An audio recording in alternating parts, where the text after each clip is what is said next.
Welcome to our animated philosophy series, where we explore timeless concepts in a modern context. Today we're going to dive into Hegel's dialectical method, a key feature of his philosophy, and a powerful tool for understanding reality. But first, let's clarify what we mean by dialectics. The term dialectic originally comes from ancient Greece, specifically from Socrates. Socratic dialectics were essentially conversations aimed at uncovering truth through dialogue, where opposing views were challenged. Socrates believed that truth emerged by examining contradictions in people's opinions, pushing them toward deeper understanding. So dialectics in its earliest form was about interaction, posing a question, receiving an answer, and then pushing back to refine the argument. Fast forward to the 18th century, Immanuel Kant comes into the picture.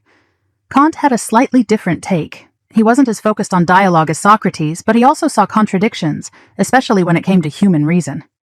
Kant believed that our minds are structured to think in certain ways, and this can lead to contradictions when we try to grasp things beyond human experience, like the ultimate nature of reality.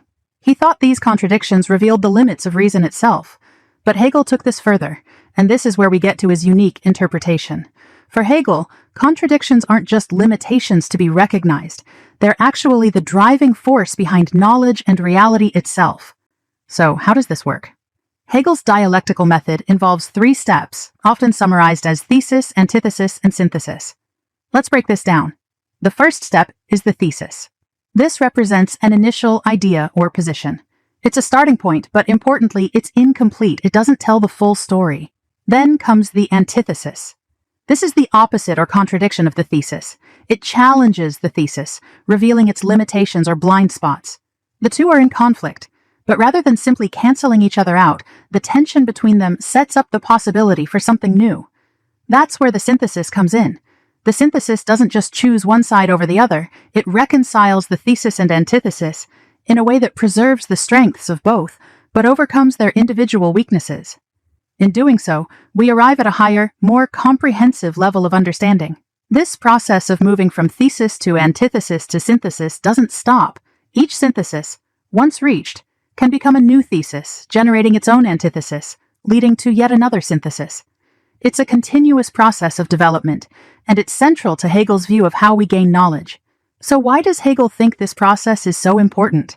Because he believes reality itself is structured in this way. For Hegel, contradictions aren't just obstacles to be resolved, they're the very engine of progress, both in thought and in the world. In other words, reality unfolds through a dialectical process. Let's look at an example from everyday life to make this clearer. Imagine you're trying to solve a problem at work. Your initial approach is the thesis, say.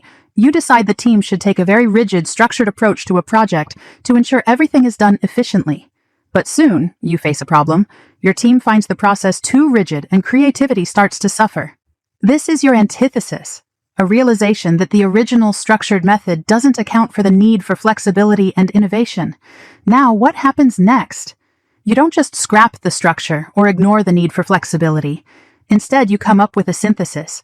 You find a balance where the project is organized but also allows room for creative input. This solution takes the best parts of both the structured and flexible approaches. And what happens afterward? This new approach becomes your new thesis, which may eventually face new challenges, and the process continues. This is how the dialectical method works, not just in philosophy, but in everyday problem solving. The tension between opposing views or approaches isn't something to fear, it's something that drives growth and deeper understanding. But Hegel takes this even further, applying it to history and society. He believed that history itself unfolds through a dialectical process. Each stage of history presents a thesis, let's say a particular social or political order. Over time, contradictions within that order lead to challenges, the antithesis. Eventually, these contradictions are resolved in a new synthesis, which leads to a new stage of societal development. For Hegel, history is the story of humanity's progress toward freedom, and it progresses dialectically.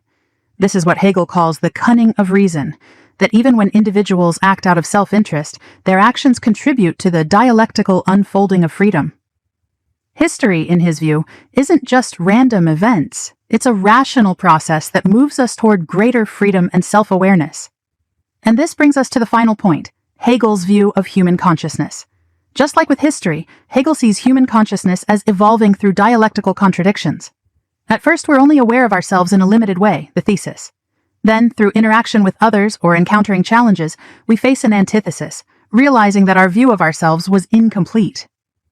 Through this process, we reach a new, richer understanding of who we are, the synthesis.